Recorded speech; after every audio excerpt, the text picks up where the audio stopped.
తపస్కాల ధ్యానమాలిక. ఈరోజు ధ్యానాంశము యేసు కపాలకొండకు చేరుట.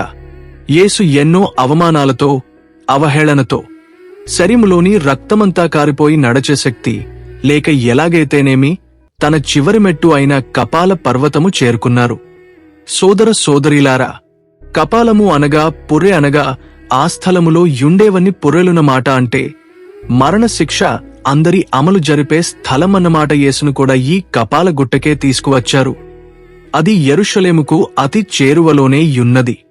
మరణశిక్షకు పాత్రులైన వారినందరినీ ఇక్కడే వధించే ఆచారము కాని యేసును కూడా వధించుటకు, ఎచ్చటకు తీసుకువచ్చారు. మానవ జాతికి మరణం ఆదాము కారణముగానే వచ్చియున్నది కదా.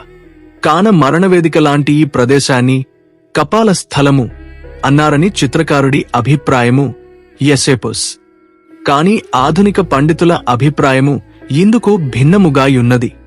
యేసును సిలువ వేసిన స్థలము ఒక గుట్ట, ఎందులో ఒక మానవ కపాలము దొరికింది. అది అనుగాక ఇదే గుట్టమీద అనేక మందికి మరణశిక్షను అమలు చేయుట జరిగినది. కాబట్టి దీనిని కపాల స్థలము అంటున్నారని వీరి మరొక వాదన. ఏది ఏమైనగాని యేసును ఇచ్చట సిలువలో కొట్టి ఆ కరుణామయిని చావుకు కారణమైనది.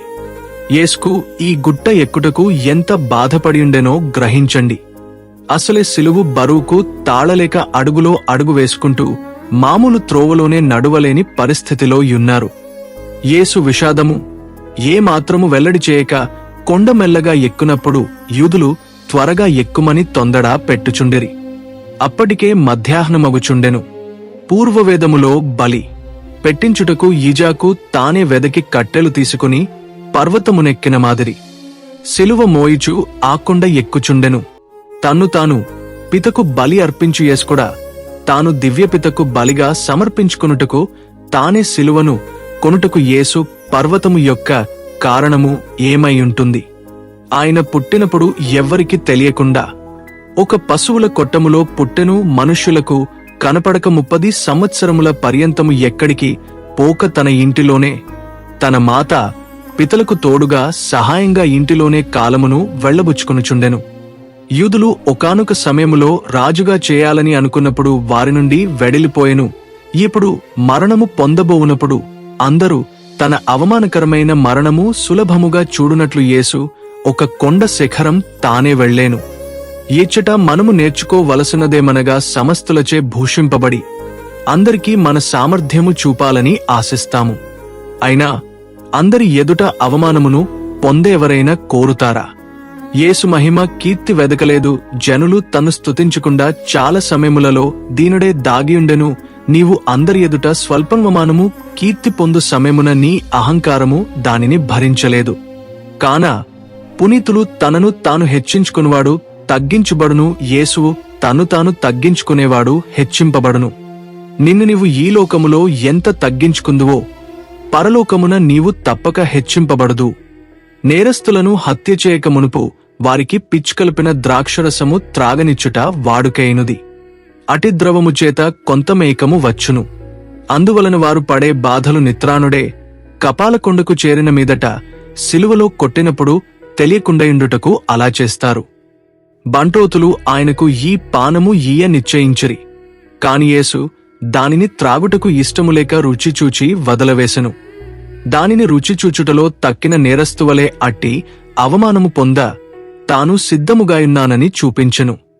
యేసు దానిని పూర్తిగా త్రాగుకుండుటకు కరాణమేమైయుండెను. యేసు ఆ పానమును పూర్తిగా త్రాగిన్న పక్షమున తాను పొందుచున్న పొందబోవు కఠోర బాధలు పూర్తిగా తెలుసుకోలేక పోయియుండేవాడు.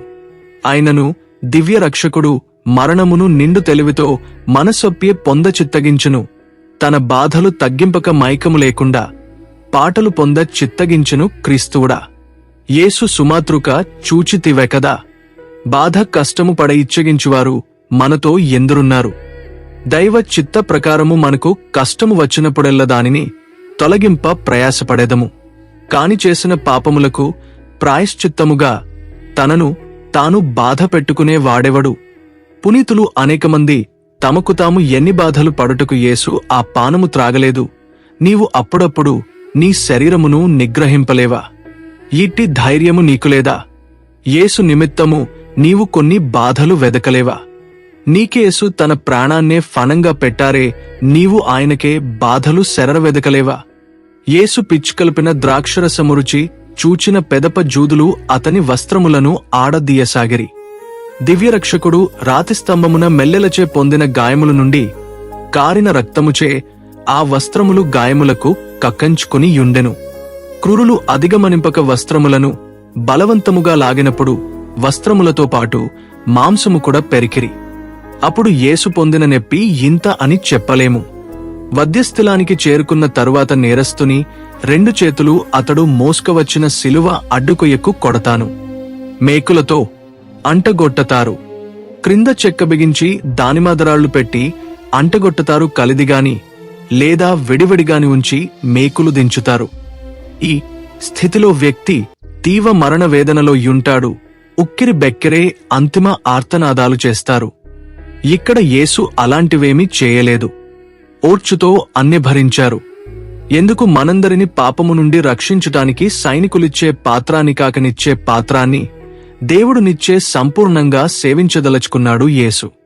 దైవ సంకల్పమసారం మరణవేదన మనసారా అనుభవించాడు. తన రక్తాన్ని భూమిపై దారపోశాడు. తండ్రిని ఆశ్రయించాడే తప్ప లౌకిక ఉపచారాలు ఆమోదించలేదు. భటులు వస్త్రములు తీసివేసినందున వస్త్రహీనుడే సిగ్గుతో బాధ చెందారు.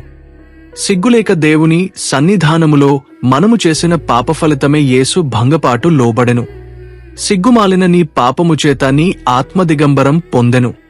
నీ ఆత్మయందు కారుపాపములు ఉండగా అది జ్ఞానవస్త్రహీనే ఉన్నది కావున దేవుడు అసహించి దాని నొల్లకున్నాడు. ఆలస్యము చేయక ఆలోచింక దుమఖపడి నీ ఆత్మను సుక్కుతములనెడి వస్త్రము చేత అలంకరింపుము. ప్రార్థన. పరలోక జపము. పరలోకమందుండెడు మా యొక్క తండ్రి, మీ నామము పూజింపబడునుగాక, మీ రాజ్యము వచ్చునుగాక, మీ చిత్తము పరలోకమందు నెరవేరునట్లు భూలోకమందును నెరవేరునుగాక. నానాటికి కావలసిన మా ఆహారం మాకు నేటికి అనుగ్రహించండి. మా యొద్ద అప్పుబడిన వారిని మేము మన్నించినట్లు మా అప్పులను మీరు మన్నించండి. మమ్ము శోధనయందు ప్రవేశిపంనివ్వక కీడులో నుండి మమ్ము రక్షించండి. ఆమెన్. పవిత్రుడు, సర్వశక్తివంతుడు, నిత్యుడువు అయిన దేవా, మా మీదను సర్వమానవాళి మీదను మీ కరుణను కుమ్మరించండి. పవిత్రుడు, సర్వశక్తివంతుడు, నిత్యుడవు అయిన దేవా, మా మీదను సర్వమానవాళి మీదను మీ కరుణను కుమ్మరించండి. పవిత్రుడు, సర్వశక్తివంతుడు, నిత్యుడవు అయిన దేవా, మా మీదను సర్వమానవాళి మీదను మీ కరుణను కుమ్మరించండి.